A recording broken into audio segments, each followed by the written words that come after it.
Hello, this is Joe Polish, and I'm here with Dimitri Kozlov. Yep, from Russia. Can you say something in a Russian accent real quick? I'm so happy to be here, Joe. Thank you so much. Okay, that's all. And how do you normally... Gracias. That was the Spanish word. Yeah, you Спасибо. Я говорю по-русски тоже. You'll totally throw me off if you speak in any other language because I'm clueless. I have no idea. But we've got my little, I don't even know what this is, kind of like a snow thing with a young version of me. But we're going to have fun today. So, Dimitri Kozlov is a serial entrepreneur and spoken word artist with a passion for fusing artistic expression, online marketing, and entrepreneurship. Through his primary venture, Influex, a boutique creative agency that creates results-driven influencer sites, Dimitri has created the personal brand sites of some of the top online influencers, all of which are my friends. Dimitri is also passionate about empowering the next generation as the co-founder of Maverick Next, an accelerator network for young entrepreneurs to get mentorship and peer support to write their next greatest entrepreneurial chapters.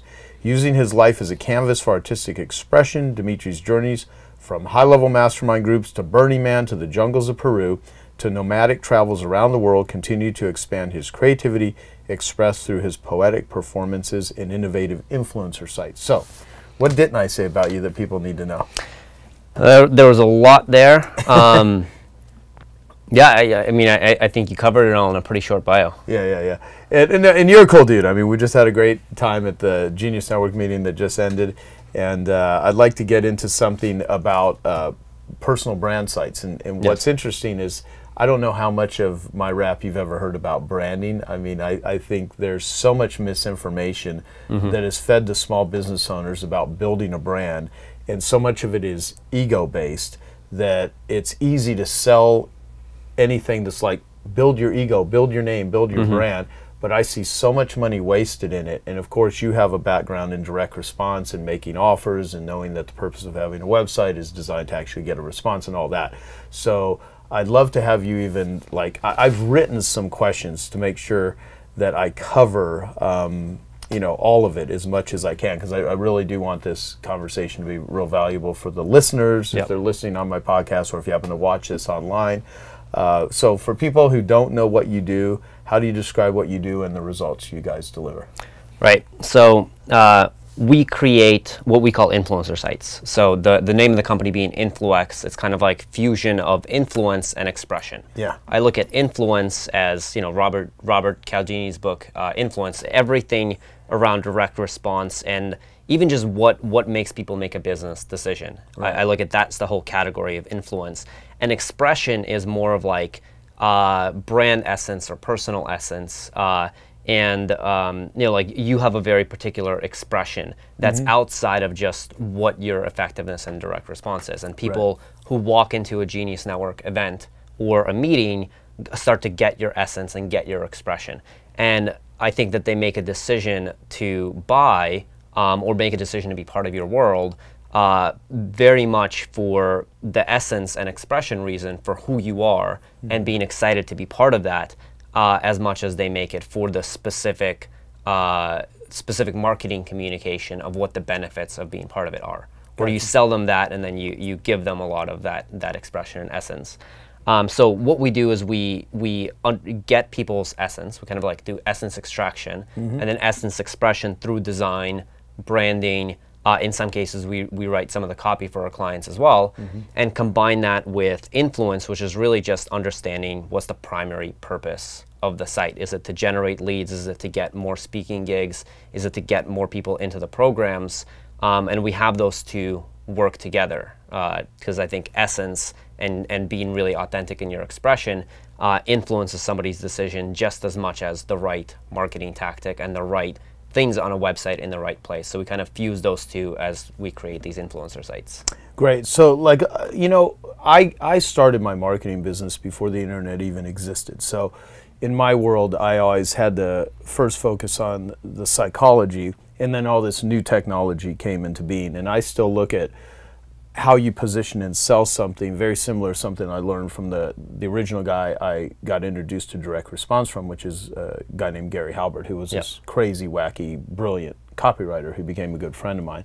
And people either loved him or they hated him because he really could piss off a lot of people. He was erratic as hell, but the guy just was a brilliant wordsmith. And he would talk about there's three things you need in order to sell something. You need a product or service, you need a sales pitch or a marketing message, and you need a delivery system. And so even today I think of, you know, what's the product or service or the experience that you're selling? It could be a cause. This could be for a nonprofit. It could be for anything. But let's just keep it in the world of people actually have something to sell.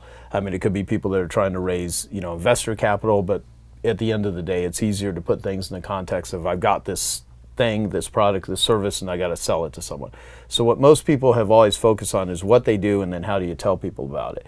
And the middle part, the marketing message, the sales copy, the sales pitch.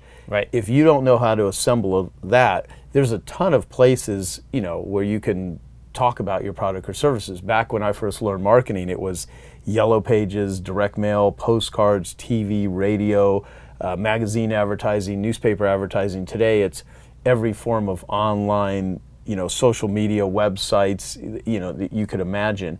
And so what I think of, even when websites first started, I thought of a website as an electronic brochure. You know, you're going to be looking at something, but it's still going to say something, and the copy and what you say is how you say, you know, how you position it. And I would always teach people, when it comes to using advertising, that the difference between a $1 bill and a $100 bill is the message on the paper. Same paper, same ink, different message.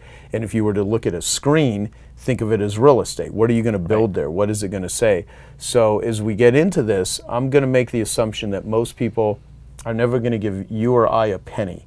We're just going to provide a service here for everyone listening, and we're going to guide them so whoever they hire, whatever they do, they're, you know, going to have a better chance of taking their website or whatever they're doing with their communication and building, as we call it, you know, their personal brand, and it's going to be more effective. But people can hire you if they want. I pay you money. You're a client of mine. I'm a client of yours, which is great. What I want, though, is I want real people to actually understand the distinction. So I guess, you know, why should someone have a personal brand site? Why does it even matter? Right. So, firstly, there's different classes of people for who it matters, and you know, there are some people, especially right now, like the coaching, consulting, expert industry is huge, and there's a lot of people stepping into building careers around what they're selling is their personal skill sets more than a specific product or service, or that service is attached to their personal skill set. So for those people, obviously it matters because theirname.com is like the center of your online universe, right? If somebody, even if somebody sees a Facebook post, or they see an ad, or they just hear about somebody from speaking on stage, you know, they're Googling oftentimes that person, and the first thing that comes up is, for most people, usually quite embarrassing. And even and that even goes for major influencers, whether somebody's like a coach, consultant doing something with their personal brand starting out, or they're major influencers, like a lot of the people you listed, and you, and like many others who we've worked with. You know, when we first look at the site, it's not representing who you are in person, and it's not doing what it needs to for your business. So for a lot of people, you have like, your whole team has @JoePolish email addresses. Right. When somebody Googles Genius Network, your personal site comes up. And it's the same for most people, whether they're, you know, independent, right, coaches, consultants, authors, speakers, or if you have a business that isn't directly sourced from or connected to your personal brand, but it's its own brand, very oftentimes it's still connected to a personal brand or personal reputation. And just like personal reputation damage will harm the brand itself, like for example, I'm looking at your bookshelf, there's you know, like Branson books. And if I don't know why there's Branson books on there. No. So if Branson started doing things that were really damaging to his personal brand, it would affect people doing business with Virgin companies. And I'm surprised at all things he's done that has not happened too much. I mean, well, he's polarizing. He's authentic. So people that want to do business with Virgin are people that like how Virgin and how he shows up in the marketplace. There's certain people who are just, because it's polarizing, they're like, hell no, that I don't support that. And he doesn't want those people, which I think is also really important in a personal brand, is to determine it's authentic. It's what you stand for and who you are. You know, for you, you'll talk about addiction quite a bit in Genius Network. Yes. And for people that are turned off by that, or just like, listen, I want nothing to do with that conversation, it's like, cool, you don't have to be a part of this. But for most people, they're like, cool, either they'll, maybe some people tolerate it, but I think most people actually love that as part of the conversation, love that it's open and authentic. So we're getting more into like the tips here, but I think it's important to be authentically expressed in a personal brand and not really fear that, oh, this is going to hurt my business, because then you're going to have a neuroses no matter what. If like this is who I am versus this is who my business is, and you have to hide. Ideally, this is something that gets you more congruent with your business message and your personal message. So I think it's whether somebody has a business around their personal name, or if somebody has a business that has nothing to do with who they are at that time, but there's a brand that they have out in the marketplace, who they are personally as a CEO and founder will still impact either positively or negatively, and you get to choose that, the success of the business and the reputation of the business. Well, I mean, I think there's a couple things based on what you said that are important. If you try to portray yourself as someone that you're not, and you know, it's easily found out that you're not that way, you know, don't sit and try to, you know, build a whole business about pontificating positive messages if you're really an asshole behind the scenes. You know, I mean, if you, like an example, Larry Winget, who's a buddy of mine, he's very polarizing. And he watched, there's a, you know, comedian, some people that are younger may not know the comedian, but Dennis Miller, who he was watching on TV years ago, and he was a, you know, Larry Winget was this professional speaker wearing the suits, doing the whole thing, and he heard you know, Dennis Miller say, "I'm not very endearing," and for some reason that just hit him, that, you know, I'm not very endearing either. You know, I'm not an endearing person. And so he created, like, he's like, I'm just going to be me. He started wearing these crazy clothes, shaved his head, earrings, you know, big bracelets, all this, you know, crazy boots. I mean, if you've never seen Larry Winget, he's a character. You know, you can watch one of my interviews with him on video. I do a whole tour through his boot closet, which is funny. But he's just really hardcore, and it's very congruent with who he is. But a lot of people that I've even heard people say this, you know, this is what I want to portray. This is who I am, you know, on stage in my brand, but that's not who I am as a person. I'm like, well, why the hell would you even do that? That just seems like a pain in the ass. Yeah, the incongruency becomes painful. Yeah, it's like trying to remember lies, you know, it's like trying to pretend to be someone that you're not. And so, you know, if you want to create characters and all that, or, you know, some people are like, well, what if my real me is like a shy, introverted, scared person, but I want to, you know, well, first off, there's ways to build your persona around that can become, you know, very approachable by very many people. I think the reason a lot of people resonate with me in the field of addiction and recovery is I'm so open about talking about all of my struggles, talking about all the shit that, you know, has happened in my life, and a lot of people, I think, find it, you know, find me real.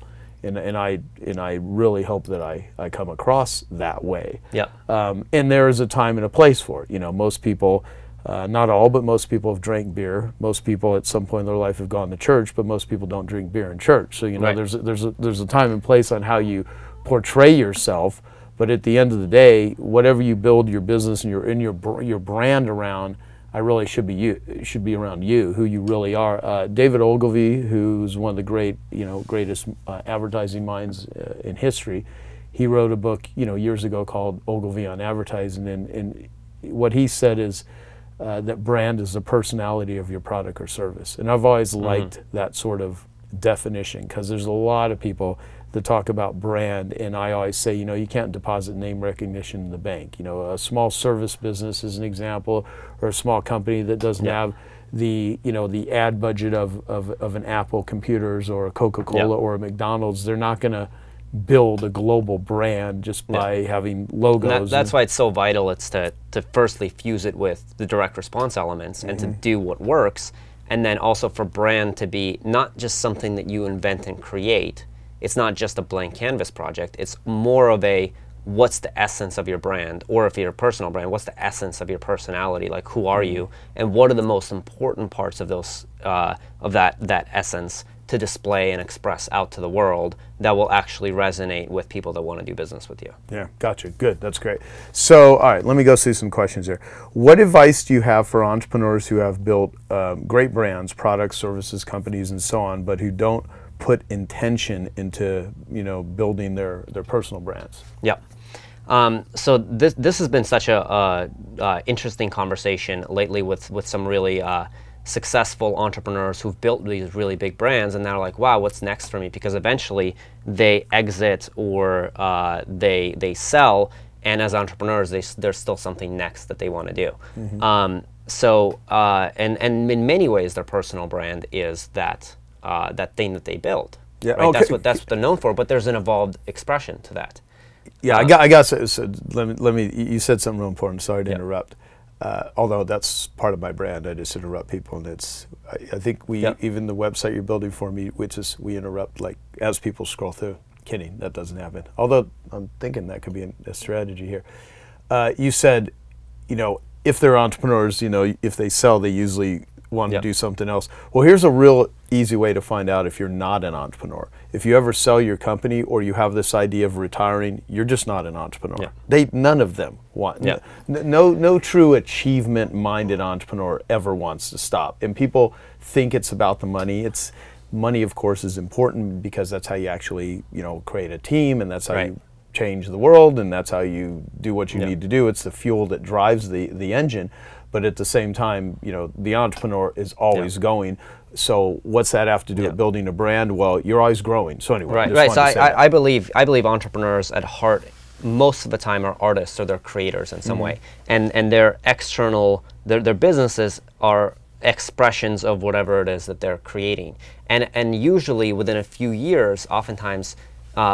Whatever they created, they'll want to move on to the next thing. You talk about all the time being inspired by new projects.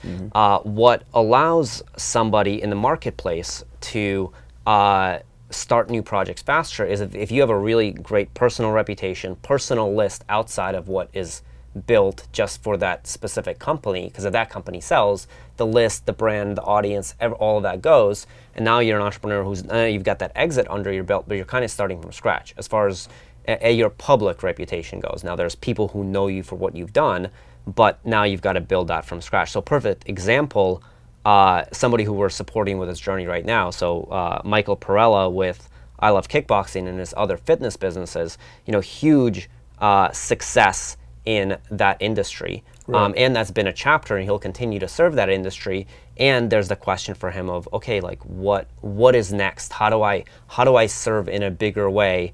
As whether it's this chapter comes to a close or whether it's like I'm taking all my skills from this and want to go into the next thing. And for him, as it is for many other entrepreneurs, it's not like, hey, I want to build another brand or another company. It's I want to use my personal skills, wisdom, all the stuff that I've gathered and garnered from all of these experiences to impact other companies or impact the world, write a book. With Tucker Max with Book in a Box, so many of his clients are people who've built successful companies and now are saying, hey, I want to take all my experiences and publish a book around it. So what I've seen, many entrepreneurs, Cameron Herold is a really great example of this as well. He walked a particular career path so he could build a few companies, playing an executive role to 9 figures so that he could coach entrepreneurs afterwards. That was actually his dream. He just wanted to build the experience and the reputation publicly. So he was really smart at doing this because he built his personal brand the whole way. Many entrepreneurs, Michael included and many others, there's another Mike that I talked to recently who has a company called CEO Warrior, right? Also sold and exited from a business and now is like, hey, how do I position my personal brand alongside this other training company that I'm doing? So the advice is start doing this sooner rather than later, because at some point you're going to want to do it. For you it was Piranha Marketing, all the different expressions of that, and then Genius Network and other brands and projects and all these things you've been involved with. At the center of that is Joe Polish. And if all of those brands went away, you'd be like, well, I'm still Joe Polish, and I've still got my personal reputation with the world, and the emails that go out from me, and everybody knows who Joe Polish is. And if every one of your brands and companies all of a sudden just got destroyed for whatever reason, and you had to start fresh, you still have your personal brand, reputation, list, audience.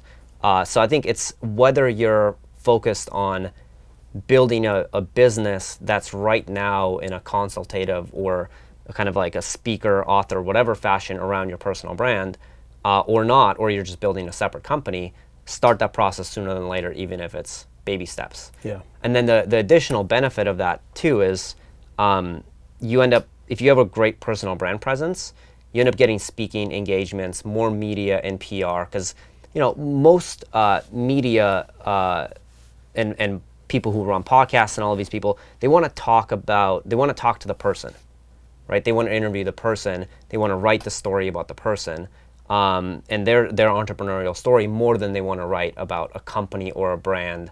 So it opens you up for even greater media exposure for whatever external brands you're building, if you're building a really solid personal brand and sharing your story with the world. Right, right.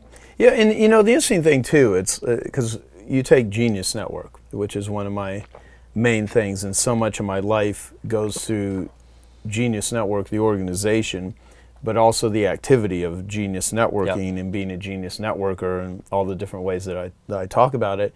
And I've never wanted Genius Network to be known for Joe Polish. I wanted it to be known for the people that are in Genius Network. And I think it has that reputation, although, currently I'm the one that, runs it. You're a catalyst for it. Correct. You're not Genius Network and Genius Network isn't you, but you're a catalyst for growing Genius Network. And then Genius Network then supports your personal reputation and connections as well. Yeah, exactly. So no, it's a good point. So what are some key questions people should be asking when creating their personal brand sites? Meaning, how should they, because I'm sitting here again going back to, if someone never has an opportunity beyond hearing us right now to think about this, how would they feel equipped to know what to do? Right. So I think there's 3 lenses that we look through, and I have a cat on my shirt here that helps Yes, you do. remind of this. That is a cat. So the 3 lenses are purpose, perception, and personality. So purpose, perception, personality. What sort of drugs were you on when you first came up with that sort of analogy? I love cats. I give this presentation. When I give a presentation like this on stage, I tell people that 3 things about me. One of them is I like cats and poetry. Okay. And I end up doing spoken word performance at the end of it, but I use all these cat puns throughout because it's fun. It helps people remember, and for me, it's part of my little personal essence. That people who know me well know that I like cats. So purpose, perception, personality. Right? There's other ways to say that, but this is easy to remember. That's great. So the purpose piece of that is just asking and asking this for the site as a whole, and asking for each section and each page of the site. What is the primary purpose of this site and the secondary purpose of this site? What do I want somebody to do? Oftentimes people start design without ever answering that question for themselves, and then people waste tens of thousands of dollars trying to create a website that doesn't achieve a particular purpose. So, asking that first, and usually for most people it's, I want to build my list, and whether it's I want to drive people into a particular program and drive applications, or it's I want more speaking gigs, right? I want more media exposure, but asking those questions and then building your entire site around that as a purpose, because it'll tell you where to put what buttons, what navigation you should have, how the home page scrolls, a lot of the copy that you should have. If you just ask the purpose, and part of that purpose question is for who, right? Who's going on the site, and what do I want them to do, is what is the purpose of the site. So 2 is perception, and perception is, this is the fun balance of, what do you want people to experience you as? And it's not being inauthentic, because the 3rd is actually personality, which is being authentically yourself. But it is that how you're perceived matters, and you get to intentionally control that perception in a way that's authentic to you. But Neil Patel has this really great article. It's like how spending $162,000 on clothes made me $692,000, or something like that. And he did nothing else different. He started going to his sales meetings, his high-level B2B sales meetings, did nothing else different but started wearing super high-end clothes. And his conversions increased, and his overall just top-line sales increased. And just same presentation, same personality, same everything. Interesting. So the difference was, how are people experiencing and perceiving him? And it wasn't like those clothes were any more or less authentic to him than the clothes that he was wearing before, but people were experiencing him differently. So it's the same online. I look at your website is a representation. In many ways, it should be an expression of who you are in person. Well, this is very interesting what you said too, because there's ways that how people try to portray, be it class or wealth or peacocking or there's a million different ways that you can categorize this. But we have a Genius Network member who's been in the group for a few years, named Devang, and he is an Indian guy. And he's a financial advisor. He's a wealth advisor, and he owns a bunch of franchises for different investments that he has. And I think he has a Ferrari, a Bentley, and I think a Rolls Royce. Mm-hmm. And he buys these cars, parks them to where his office is, where he has all these other advisors. And once he started doing that, all of these other people started doing business with him and working with him that did not. And he's actually explained to me how by buying these cars, it just has made him more money than what it even cost him to buy these cars, in the way he's positioning it. Now, what I get afraid of when I say stuff like that is people are under the belief that, oh, if they go and buy something expensive, especially if they're not in a position to do that, that somehow is going to translate to money, which in many cases it doesn't at all, unless you actually are strategic about how you do it. Right, so, it should be intentional, it should be congruent to where you're actually at. But I think the reason I share this so often is most of the time people's sites are incongruent to where they're at in just an underselling and negative way. Yeah. Like for most people, again, including a lot of the influencers we mentioned, we know who they are. And if you go to their sites, you're like, this is a joke. Some 7th grader threw up a WordPress template with some broken links, and this is this person's website who's supposedly this major influencer, and it does damage first-time experiences and first-time perceptions. And if that's the case, imagine for somebody who's not a best-selling author, but who is selling, maybe it's $20,000 consulting packages, or who is saying, hey, I'm a really great speaker and I want to speak in front of your corporate audience, and they're selling $10,000 speeches, which there's many great speakers out there who are really wonderful speakers who, if you go to their website, it does not remotely represent the level of professionalism or brand and all of that they are. So that's where perception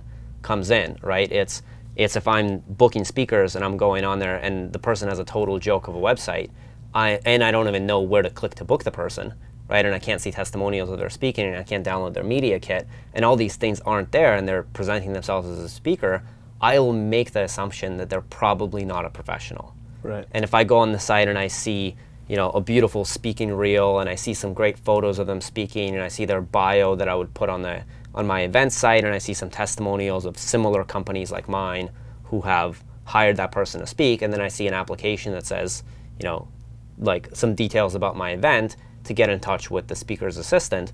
Now I'm like, it could be the same exact quality of speaker, but that perception, that site is now creating a perception of professionalism and something high-end that I'd want to pay money for. Right, yeah, love it, okay. And so next is personality. Right, so personality, just really being authentic. We talked about this quite a bit. It's in our portfolio specifically, I like playing around with this. If you look at like joepolish.com, frankkern.com, yannicksilver.com, they all follow virtually the same formula. And we can go into that formula a bit so that people could kind of like, as they're building their own sites, copy that formula for themselves. But it's important if you copy a formula, which is just the structure of what goes where, when, which is guided by purpose, but also guided by just the structure, that usually just works for most sites, that somebody isn't copying that formula while also trying to copy the design elements. Because Yannick's site is, a bunch of colorful doodles, and literally the blog is like a journal, and is very Yannick. Right. Frank's site, looks like a direct response ad. And it's black and white with a little bit of like red and gold throughout. It's very Frank. And it's very much like, it's more of like Ogilvy style, which is representative of who he is, but follows the same formula. Yeah, totally. And then if we look at your site, it's it's more like walking around like the Genius Network office, where it has an air of professionalism, but also like fun and artsy, and has some of the gaping void style imagery on there, and uses a lot of like great photography of both like you and the events. So each of them follows the same structure, but each of them expresses the personality really differently. So for somebody building their own site, or let's say you're working with an agency or a freelancer, giving more of, hey, this is my essence, this is the stuff that's really fun for me, this is the stuff that's important to me, in addition to these are the goals that I want to achieve with my site, will allow that site to be a much more authentic expression of who they are. And the impact on the audience is that people will be more likely to experience them through that site, and therefore more likely to buy or subscribe, because it's not generic, it's not a copycat, it's that person and their expression online. Gotcha. No, so that's good. So perception, purpose, perception, personality. Yes. So typically, you talked about structure, but they're all being formulaic. So if you were to just look at great sites out there, what would be the structure of a great site? And walk us through any other things that, like a great homepage, what it should look like. And there's one thing what it should do, but also like what it should look like. Right. So most sites will follow this structure with, depending on your purpose, some elements just rearranged a little bit. So at the top we've got primary navigation, logo, left-hand corner. Top right-hand corner, a really good thing to do, because most people read sites like a Z. So most people just like, they land, they first look at the logo, they go to the right, they go to the center, and they go to the right again. And this is all above the fold.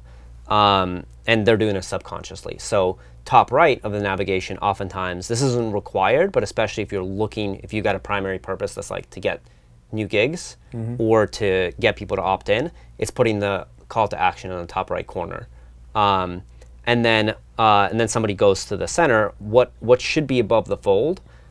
There's different ways of approaching this, but typically it's a headline or like a one-liner, a power statement that represents who you are and the value to the person for why am I on this site.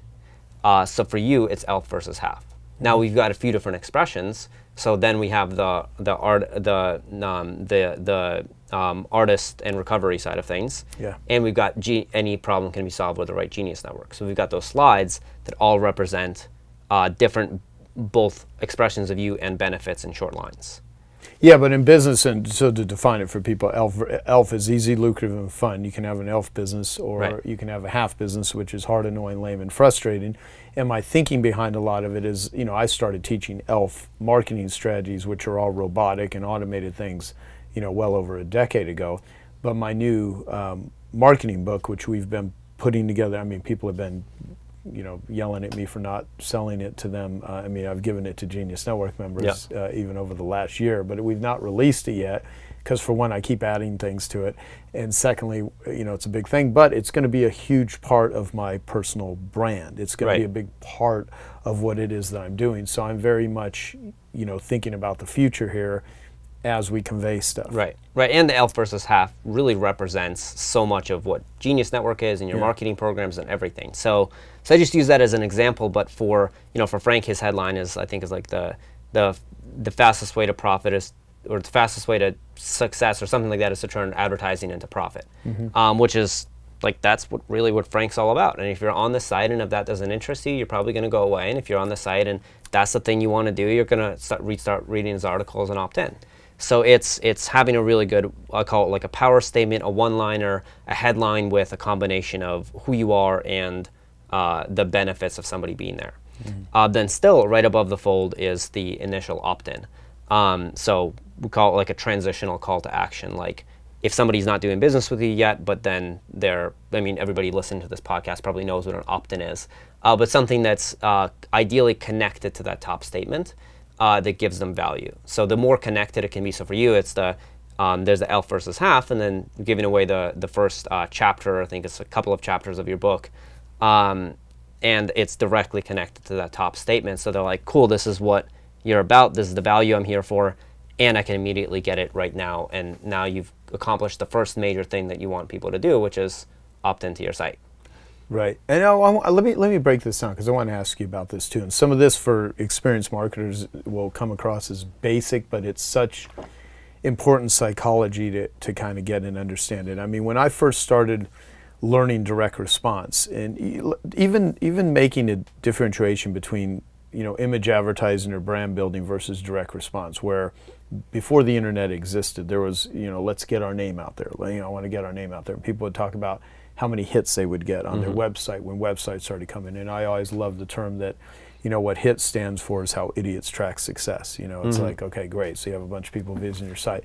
But, you know, one form of advertising is designed to get your name out there. The other is designed to get your name out there and get a response back. Right. And if you do direct response effectively, you not only can build a brand, but you can also be capturing leads. You can be, you know, lead generating. And, you know, way before Seth Godin ever wrote, you know, permission marketing, you know, when I was starting my carpet cleaning business, and so many direct marketers back in the day, they would have response mechanisms to, you know, generate a lead, to get someone to raise their hand. When I was running a carpet cleaning company, which I learned all of marketing, never thinking I would teach it to anyone. I learned it because I needed to survive.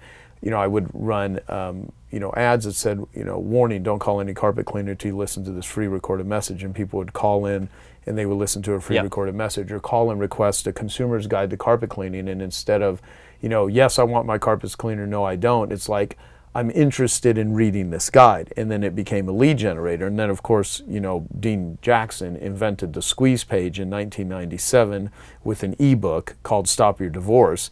And so it was the first time anyone ever put a website together where, in order to get to the next page and read more, you would have to enter your, like, the key.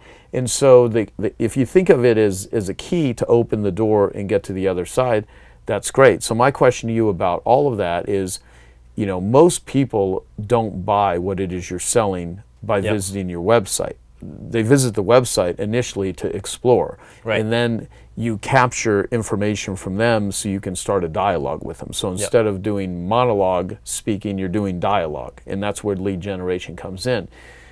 But there's a lot of people that are like, I don't want to put, you know, an opt-in. It's going to be intrusive or whatever. And there are ways where you can make a website too salesy, I guess. You know, although I hate even using that term, because if you're selling effectively, it doesn't even come across as selling, because people love to be sold, they hate to be pressured. So in the context of websites and technology and how, like, what are the right and wrong ways to do opt-ins? Right. And this is a really great conversation, because we're not talking about, you know, somebody driving traffic to a squeeze page where the only squeeze page is great because it's the only thing somebody can do on that page is opt in or leave. Right. So you're very directly just seeing, is this person interested in this or not? And if they're not, they leave. And if they are, they go through the rest of your sales process and funnel and relationship nurturing if you're doing it right. With a website, specifically with a personal brand site, it's kind of like, this is our first above the fold invitation. So you're saying, hey, this is who I am, this is the value I provide to you, here's how you can start getting that value. Now, a lot of people will scroll right past that, which is totally okay. Which, like, next section is ideally starting to build the relationship with them. So on a personal brand site, it's going into the story, which isn't. And ideally, you can have some credibility above the fold, right below the opt-in too. Like, you can put the media logos that you've been featured in, or a couple of testimonials. Really useful to put right beside the opt-in. So if you have the opt-in and then the media logos below that, or a testimonial below that, especially if you're not, you know, super well known in the marketplace yet. Now it's somebody saying, hey, I'm giving you my email address, and you're trusted by a lot of people, and they say this thing is valuable that you're going to give me. Right. But right below that, it's now you have an opportunity to really, like, you've shaken their hand and you've said one-liner of this is what I do, and now you have an opportunity to bring them into your story. Yeah. So for, I'll keep using your site as an example because it comes to mind there. You know, we have the quote on top that's like, I think from Dead Carpet Cleaner to one of the most connected businessmen on the planet, which is a different story than before it was, here's all of Joe's accomplishments. Right. And that then brings people in. Then there's a little section on the homepage that has that quote, picture of you, and then a little bit of information about who you are that combines story and credibility. And then there's a button to read more, which goes to the full story page. For story, I really recommend for people starting that about page with story, compelling story versus credibility. Because there's other ways to build credibility than listing your own accomplishments on your own about page. Well, first off, I totally agree with what you're saying with story. And the reason is because believability is infinitely more valuable when it comes to selling and engaging people than credibility. Because there's a lot of people that aren't very credible, but they're very believable. And there's a lot of people that are incredibly credible. I mean, they're solid, they've done their research, they're documented, but they can't sell their way out of a paper bag because their story sucks. Right, right. So it's like there's things we do on the site that build authority, and then there's things you do on the site to build connection. And the story, the purpose of the story in your about page and in your story section on your homepage is to build connection and do so authentically. There's other pieces which now, as you scroll down, now we can put, hey, here's some more testimonials, here's some media appearances. If you're a speaker, you can say, you know, I'm the chosen speaker of these organizations. And if you're just getting started, you know, you go speak at some schools and put those on there. Or if you've got, you know, if you got a service business, here are the clients that we've done work for. But doing so either right above or right below the story, but not mixing your about with credibility too much. Gotcha. Or you can do it in the same section. Like for you, we've got, hey, here's the story headline that creates connection, and then here's the media logos as part of that same section. So there's authority and connection. And then as somebody scrolls further down, now that we've given people the one-liner and said what we're about and the value for them, we've invited them to opt in. We've built connection through a story. We've built credibility through a combination of testimonials, media logos, and all the other forms. You can do Facebook screenshots, all the other forms of credibility. We don't need a ton. You don't need a stack of them on the home page. That's what a testimonials page is for. But like 3 or 4 really good ones. Then only after that, then we can say, hey, here's the main thing I offer. Because now we've built the relationship. And for you, it's here's what Genius Network is about. For many people, it's just, hey, I work with 6-figure entrepreneurs to help them scale to 7 figures. Click here to find out about my coaching programs.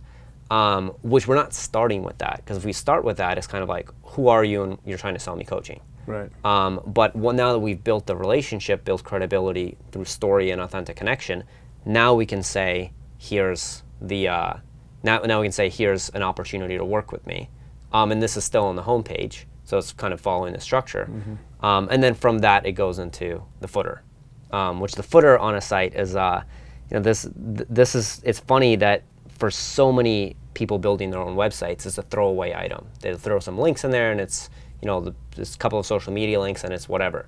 But if you think about it, it's at the bottom of every single page on your site. It's at the bottom of every blog post, your about page, your contact page, literally built into the default of all site templates. It's directly on every single page. So this is where you can get really intentional. Just like you're getting super intentional about the header of the site, you get intentional in the footer. So the things you should have there are, firstly, something that reestablishes connection. Ideally, it's a photo. So with you, it's like we've got a photo of you in the background. And that's what we've been doing lately with most influencers. And somebody building their own site could easily just put another more playful photo of themselves down there. So up top, they're probably a little more professional. Down at the bottom, they're probably a little more open because you've built more of a relationship. And then the transitional call to action, the opt-in, again, down in the footer. Because again, this is on every page of the site, and people are scrolling down to it. So, if now they're on your site, they read a blog post, and at the bottom of the blog post, now they have an opportunity to opt in again. They read your story, they have an opportunity to opt in again. So this is why, bringing it back to the opt-in conversation, yes, we want it above the fold. And no, we don't really care that much if somebody, the first time on your site, within the first 30 seconds, opts in above the fold. Because that's just the first time we're making them this offer. But now it's going to be all over your site and built in a way that after you've built connection, you're giving people the invite to opt in. Gotcha. So, no, that's very good, very good. So the thing that I think about a lot is the whole, and me and Dean Jackson did a whole episode on this. We even did a great conversation with Dan Kennedy, the curmudgeonous marketer who I've known for years. And so Dan used to write a lot of my sales copy for me in the early stages of my my marketing, info marketing business back in the early 90s and later 90s. And there's the whole thing about when you're first starting in business, you get paid for what you do. And then if you do a really good job of doing that and you start building a great reputation, you start getting paid for who you are. Yep. And so in the beginning you do a lot of whatting, and then as you grow you do a lot of whoing. And so as people, what I see as a mistake is that people that have really not yet established anything valuable, but they try to portray themselves as like a big deal, or that we've done this or we've done that, and it's just total bullshit. It's this total fluffery. And like Richard Branson is an example. I mean, I've interviewed him probably more than most anyone. I mean, we've got hours of video on Necker Island. Most of it's never, well, 99% of it's never been released to the public. But I've got a couple of great videos with Richard online and stuff. And I tell people all the time, Richard doesn't even need to do anything at this point other than just be Richard Branson. He gets paid for just because he's Richard Branson. Right. He doesn't even need to say anything that useful, and he's still going to get a big check just to show up. And he turns down most of the invitations and most of the offers and that sort of stuff. So he's a who. For people that haven't gotten there yet and they need to bridge this gap, what are some of the mistakes that people make with that, if we want to call it that, or what are some of the things that people could be doing until they, because a lot of people have a real fear with, like, even people that have accomplished stuff. Some people just have a hard time talking about it, and then other people, who are arrogant or egotistical or delusional actually think that they can just call themselves like the world's greatest whatever, and somehow that's going to translate into flocks of people coming to seminars and stuff. So just some of your thoughts. Right, on all right. that. So there's two things here, and I'll answer both very tactically. One is I actually missed a piece on the homepage, which is really relevant to this, which is giving people content. So right on the homepage, we should have, ideally, it's blog or podcast, or even if you just write 3 really value-driven articles, so that you're giving people value directly. And this is ideally before the "Here's how you work with me" section. And I think that this is a really key thing for building a personal brand or a company brand, that it's not just talking about. Frank Kern has this really great thing. He says, there's 3 ways to show people that you can help them. 1 is to tell them that you can help them. 2 is to have others, like testimonials, show how you can help them. And 3 is to just actually help them. Yeah. So that's what I do in my podcast. Right, I just like literally we just help people. So it's a really important thing. And if we go on, again, it's on joepolish.com.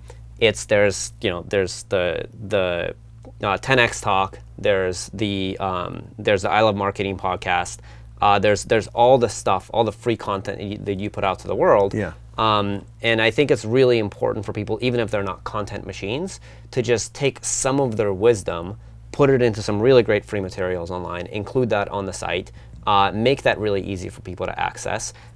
Because if you can't do that, then like all the other stuff isn't really worth doing, because it's not worth trying to build up who you are and your perception and your brand and all of those other things if you can't actually offer people some value. Now, if you can offer people value, then all of that becomes the container for that value, and that value is what gets shared and people connect with. So the second thing is, and this comes from one of my favorite marketing books. It's called Building a Story Brand by Donald Miller. And the second thing is, this is the whole lens that you actually want to look at this personal branding process through, which is that you are not the hero of your journey.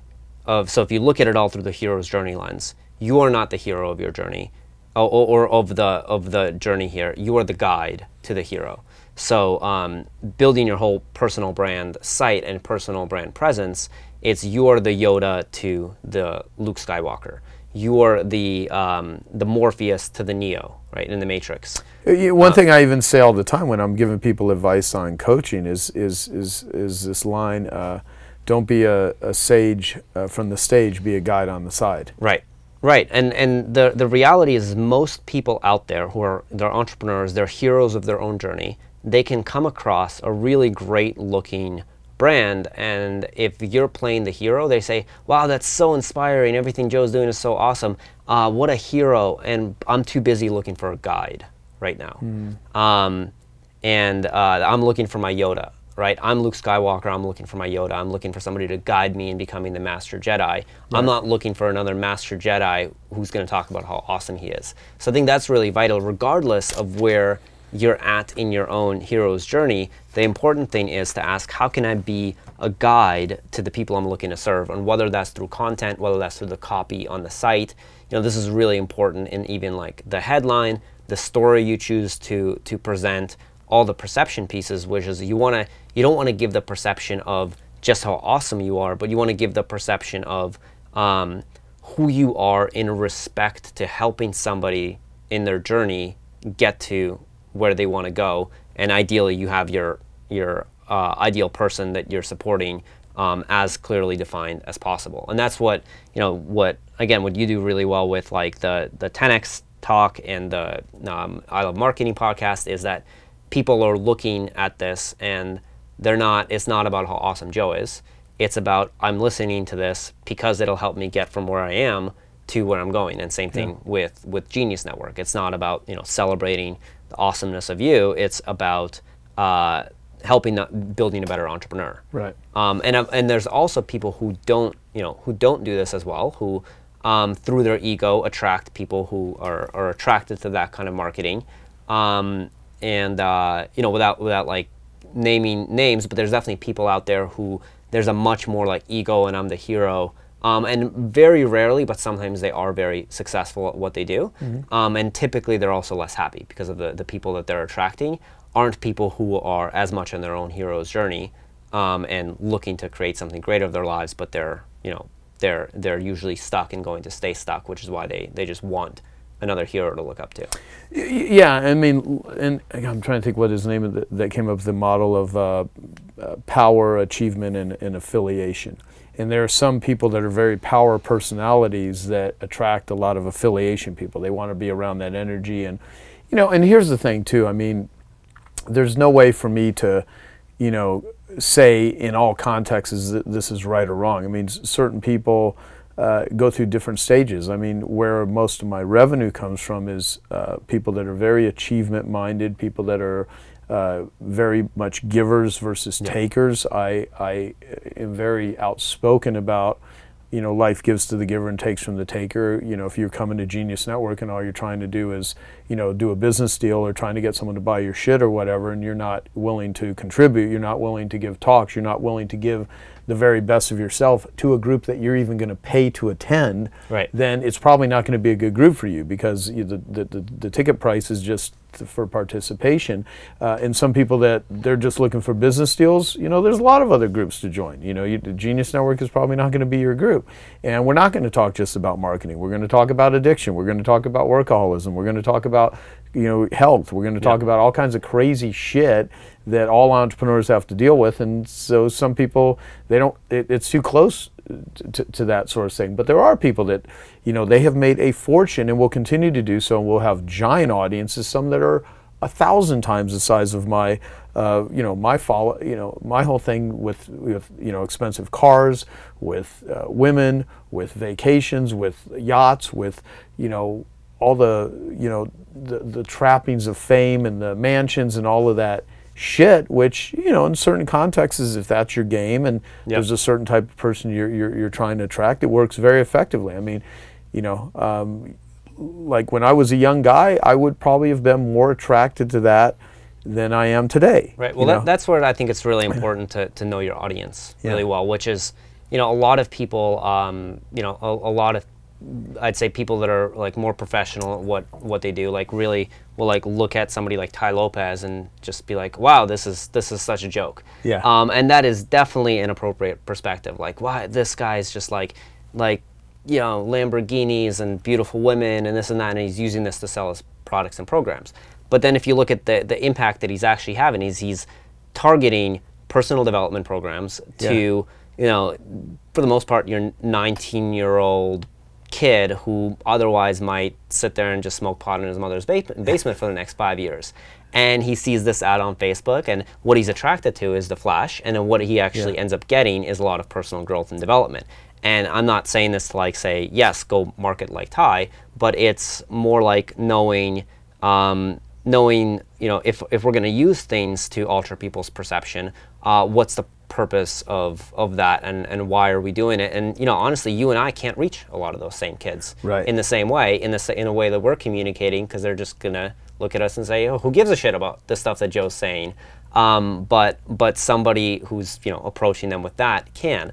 The important thing is not to mistake that for, if you're then trying to serve the world in a very different way, to think that you have to start filming marketing videos and taking pictures with Lamborghinis that aren't yours and displaying that on your website to try to attract a sense of wealth. Well, that's not actually what's happening. Well, yeah, and I'll tell you, like, for him as an example, I don't know him personally. I mean, he's texted me a few times, but I don't know him personally, so I can't really speak to Ty.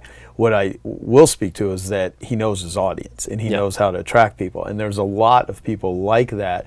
Gary Vaynerchuk knows his audience. Tony Robbins knows his audience. Mel Robbins knows her audience. Brendan and Frank, they know their audience. And so the thing is, and it's funny too, because I have different approaches to, like at this year's Genius Network annual event, I'm going to do a panel with millennials and Gen X people, some of the sharpest in the world that have millions of followers. I'm going to bring together, but I don't go and advertise it like that, because like this is the first time I've even mentioned it like publicly, because when people get there, it's like going, holy shit, this is like a big surprise. These are some of the most influential young people. And so there's all that sort of stuff that happens, but the point is what's the outcome that you want for yourself? What's the outcome that you want for the people? And speak that way, because I've seen a lot of people that they try to serve a master that they cannot, or be something they cannot. And I try to just take the approach of, like, who do I want to be a hero to? Like, what in my current state of consciousness, this is what I like talking about. And I do weird shit. I mean, there's some stuff that I, certainly if I was to use a car, I would use it in the context like we are right now. I'm giving away a Tesla. And Ben Hardy's, who wrote the book, Willpower Doesn't Work, 30-year-old guy, #1 writer in the world on Medium.com. willpowerdoesn'twork.com, we're giving away, I gave my Tesla, but I'm not shooting a ton of videos of me in front of a car thinking that somehow that's going to attract the type of client that I want, because I actually want humans that can make a lot of money, can buy cars all day long, and they've kind of gone past that. That's not their key motivation. Exactly. Well, no. I think to wrap up the doing versus whoing, piece of this. Whating versus whoing, although the doing versus whoing, but the whating versus whoing. I think it's really important. The more you do what you do, the more you master your craft. And part of that is, I think part of this context is then sharing that with the world in a way that actually impacts people with consistency, right? Putting out content with consistency, actually coaching, consulting, whatever your craft is with consistency, and you do more and more of that. Firstly, it integrates into your who, because then you can just show up and you know that you have that gift to give because you've practiced that enough. And second, that's how your reputation gets spread. So ultimately, everything around personal brands and personal brand sites that's the platform to like showcase who you are and what you're doing to the world. But the most important thing is obviously to just keep doing the thing and keep putting out bringing your gifts to the world, and whatever that looks like. And if you stop doing that, no site or marketing tactic is going to help you make you a better who and make you a better, more highly paid and invited speaker. But if you are doing all of those things, the right kind of branding, the right kind of site will just amplify and accelerate those areas, so that you can go from the whating to the who a whole lot faster than if you just stayed in the basement and worked your craft. Right. No, that's great. So, okay, let's see what else I got for you. So what other pages should be on a great personal brand site? Like, what are some tactical suggestions? So we mentioned the story page and just having the compelling story that connects with the audience. For most people, there's a speaking page. Even if you're not out there trying to sell speaking, I think it's a really vital piece to include for most entrepreneurs. Yeah, you'd be surprised what people will. Yeah, people ask you will, to do. even if you're getting invited to speak for free, or you're getting paid to speak, usually that's something that helps to grow the business.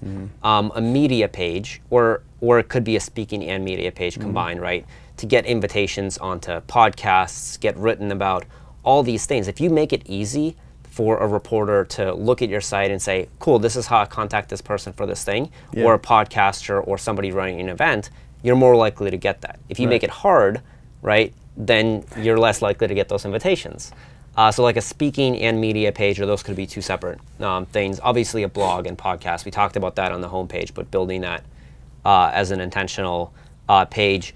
Your services or products or programs page, usually most people aren't going to buy your direct services, products, programs, consulting directly from your site. But oftentimes, especially if you're working in one-on-one or you're doing masterminds or something along those lines, you can drive initial applications because the site is building the relationship. You know, it's much like, you know, you talked about with the 9-word email, like it's like meeting somebody at a Starbucks and building that relationship. A personal brand site is like if you're sitting down with somebody at a Starbucks and they're getting to know you. They're not necessarily going to buy from you right there. It's not a sales conversation, but they maybe will say, hey, you know, I'm really interested in doing business with you. Let's follow up on a conversation. And ideally, you have a services program speaking page or services programs, products, offers page that invites people to the first steps of working with you. Right. And then a testimonials, reviews, really credibility page, like 3 or 4 of those on the homepage, but then a page where you just include as many of those as you have. So for you, we have like the industry recognition page where we got to do all the photos and the videos of, you know, people who say, just awesome humans who say how big of a heart you have and how awesome you are at marketing and all these other things about you. And I think that for most people, even if they don't have this major industry recognition, you can do something as simple as post on Facebook and say, hey, if I've impacted your life, will you please comment below and share that with me? Right. And then you'll get at least, you know, 5, 6, 7 testimonials if you're doing something in the world, and usually a whole lot more. And then you just take screenshots of those and include them on the testimonials page. And then finally, a contact page. You know, contact should be, I like to call it a connect page most of the time, and actually displaying social media with purpose on there. So versus just having, you know, here's my social icons, but actually having, you know, connect with me on Facebook to watch my live interviews. You know, check out my YouTube channel where I have my show. Follow me on Twitter for inspirational insights, whatever those might be, versus just little links. And then the contact form that makes it easy for people, you know, either to drive them back to the speaking and media thing or to do business with you or whatever. Usually, if you're doing it right for the mastermind applications or the coaching applications or the speaking, those inquiries will come in through there, but the contact form kind of becomes this catch-all for any other kind of inquiries for your site. Gotcha. No, those are great suggestions. Great suggestions. Love it. All right. What else do I got for you here?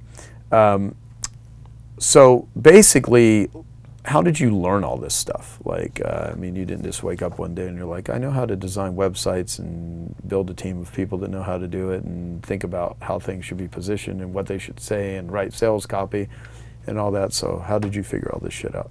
In college, I started, the first domain I ever bought was DimitriKozlov.com. And one of those easy to remember names. Right, one of those really easy to spell names too. Yeah. So I started building a blog on that site, and then that led to a bunch of people. I was doing a little bit of MLM at the time, and some of the other distributors in that company started paying me to build these sites for them. That led to me then doing this more for small business owners. Graduated college, started building this agency. Found James as a business partner. I really got into the direct response world through. Some of it was through studying a lot of online marketing that I initially found through like Jonathan Budd and Mike Dillard, and that whole crowd that was kind of like on the fringes of the MLM world, but getting more into online marketing. So that was kind of my entry point. Then I went to Yannick Silver's Underground Online Marketing Seminar as a Young Entrepreneur Scholarship at the time, and then through a lot of connections there, started getting exposed to this whole world and the major influencers in this world. And probably about 4 years ago, Mike Dillard came to us and said, hey, can you build me a new MikeDillard.com? and he had hired a really awesome, expensive agency to start the process for him, but they didn't finish it in the right way. We finished and launched the site. He mailed it out to his list saying, hey, here's my awesome new site. Here's the people who built it. And that led to just all sorts of people making requests for us to do this. And for the longest time, we were doing some personal brand sites and then a lot of other stuff as well. So the way we learned, myself, my business partner, James, and our whole team, a lot of the direct response stuff was just, we've been behind the scenes of doing so many people's launches, websites, funnels, all of these things for so many years. Yeah, you just see what's working and what isn't. Yeah. Yeah. Yeah. So that it's been really cool because we've been getting paid to learn versus having to go pay to learn. So instead of like, going to events and getting mentors and direct response that we would be paying for, we were having those people as our clients. And part of the work, especially now that we do so much more of these personal brand sites, is essence extraction, which I look at as just really deep dive interview questions, much like you do on these podcasts, of understanding who somebody is, understanding their work. And we've done that, especially myself with like the essence extraction process, personally with so many people that have so much wisdom and genius to share with the world, because I have to understand it so well to be able to express it in a design. Right. So the craft itself has led to me mastering the knowledge and expertise around this in a way where we can bring it to the world for those people, oftentimes better than they were doing so themselves before we started working with them. Gotcha, gotcha. Well, okay, so what is your unique process for creating, influencer sites? Yes. Our unique process is we start with what we call an influencer intensive, where it's really a lot of information gathering. So it includes this essence extraction process, which for us is a bunch of questions. Yeah, which, I mean, you've taken me through this whole thing. Yeah. Yeah, for us is a bunch of questions. Then we have the person get some professional photography. We have a guide for that. By the way, all the resources that we have, they're free on our website. So happy to just like, what I want for people to get from this process is improve the world of websites. So whether they ever hire us or not, whether there are other freelancers listening to this or just people building their own sites, just download our resources, swipe stuff from our portfolio. It'll improve the industry of websites overall. Good. So there's this... What's the best website for that? Influex.com. Spell that. INFLUEX. Okay. So it's like influence and expression. Gotcha. We also have influencersites.com, which redirects to that. So we have the influencer intensive. That's step one. That includes like essence extraction, getting your world, creative clarity call with me, where I really like take all of the essence extraction and bring it into the clear messaging for how we create that.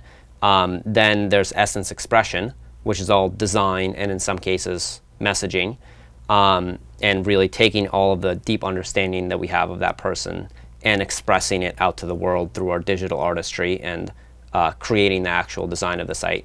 And then we have expert execution. You can tell I love alliteration. Yeah. So we have expert execution, which is what we call our development process, where we have a very detailed checklist of what and how we do development so that the site is something that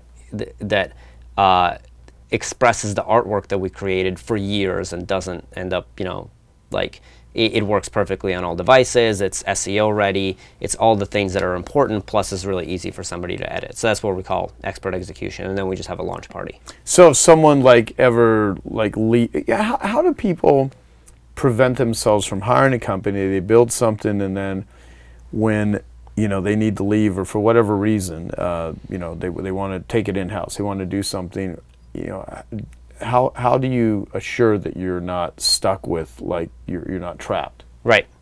The questions to ask in advance if you're interviewing a design agency or anybody who's doing tech for you would especially be around what platform are they using, how easy is it for somebody on your team or somebody else to use that platform. So for example, if it's a WordPress, which is one large category, right? Under that, there's different tools that people can use. So making sure that, like, you can even ask them for a demo, right? Of like, is it easy enough for my assistant to be able to at least manage the site? And if not, probe and ask why. And just really asking the question of, asking an agency, what happens if we no longer work together? What happens to my site? And usually they'll have a really good answer for that if they're doing things the right way. Gotcha. Okay, cool. All right, let me see.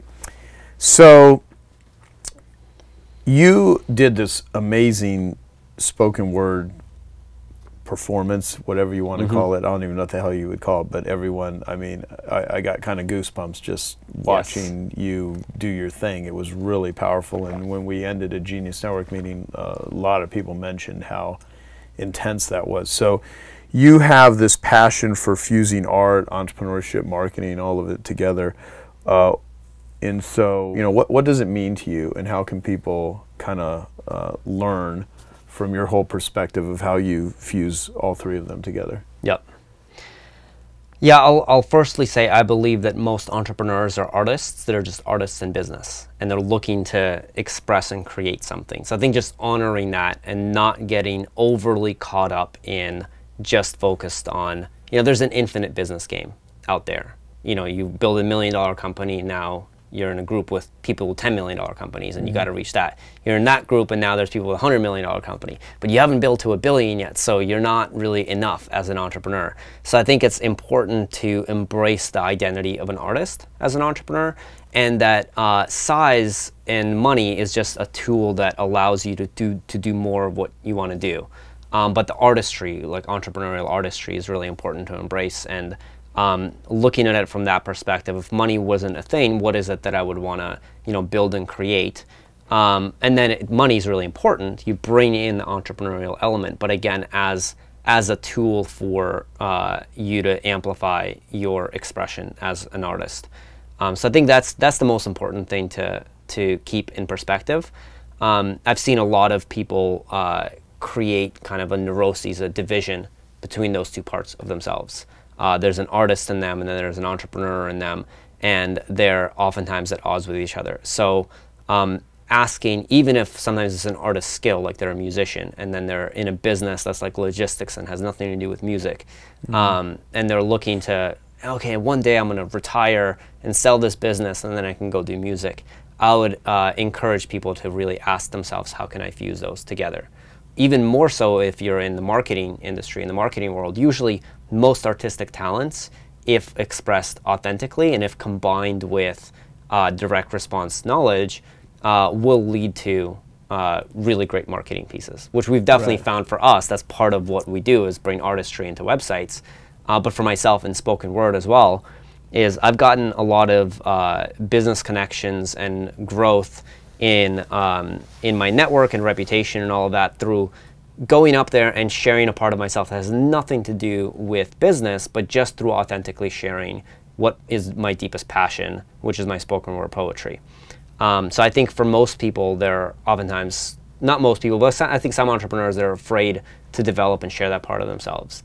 And I found, at least for myself and others that I've seen, that once you do step into that artist identity more and more, as long as you still keep a very rational mindset about the business side of things, it will only accelerate what you do. And I think we each have these gifts, whatever gifts we're given or developed throughout our lives, for a reason. And we don't have to finish one chapter of our lives to start the next, but actually bring all of our greatest gifts and passions into one path as much as we can. And oftentimes, unpredictable things can fuse together into a much bigger chapter than we could imagine through just living in a particular box of art or business or marketing. Right, right. No, that's great. And I've started to have people now that tell me that they come to Genius Network because of the stuff I do with addiction, and it kind of goes back to, people don't do business with you because they understand what you do. People do business with you because they feel understood. Yes. And if you create like a personal brand, no matter any of the people, the names we've talked about, however someone wants to portray themselves, whoever they're attracting in some level is because that person feels they resonate with them. Yes. Even if it's something I'm like, I would never do that, but it doesn't matter because you're not your own customer in all cases. but who you are and who you attract, people are feeling understood by you. So is there anything I should have asked you that I did not ask you? If I can wrap up with a spoken word piece, that'd be awesome. That would be amazing. Yes. Am I allowed to say one swear word on this podcast? You can say whatever you want. Awesome. Yes. Cool. So, and we'll ask our video guy, is there any particular camera he should look at? Awesome. Yes. So, two of my greatest heroes personally growing up were Eminem when I was younger for his artistry. And then as I got older and started becoming really passionate about entrepreneurship, it was Steve Jobs. And Steve Jobs is kind of my entrepreneurial icon that I look to. So this piece is called Stay Hungry, Stay Foolish. And it is a rap, I will consider it like a spoken word channeling experience of Steve Jobs' 2005 commencement speech at Stanford University, which is one of the best talks and speeches I think ever seen that inspires so many entrepreneurs, one of the most quoted in the world. So I took that piece and put it into a spoken word expression, and I'm excited to share that. Awesome.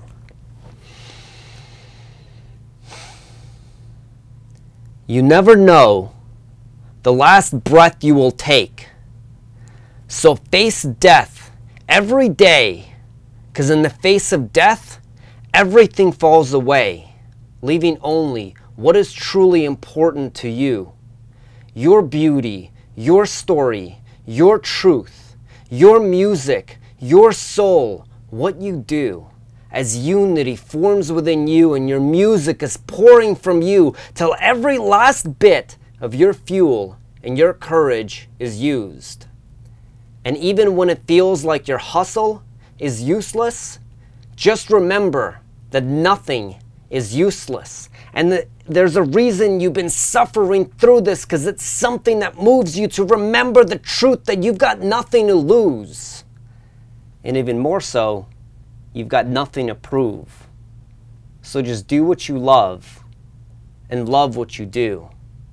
Trust in your music. Fuck your excuses. Stay hungry. Stay foolish. Awesome, brother. Love it. Awesome. Thank you. Yeah, thank you. And so for people that want to reach you, get a hold of you, where do they go first? My Facebook, let's link that below. I post a lot of fun stuff on there. And then influex.com is our main business website. Awesome. So if you're, a lot of great tips here, a lot of suggestions. So if you're watching us or you're listening to this, you now have from someone who spends their whole business doing these types of communications, these types of sites, and positioning some people that collectively your clients are viewed by hundreds of millions of people. This is awesome. So really great tips. And so let us know what you think. And anyone that you hear the word, oh, I want to build a website or whatever, I would highly recommend sharing this interview with them, and make it a great day.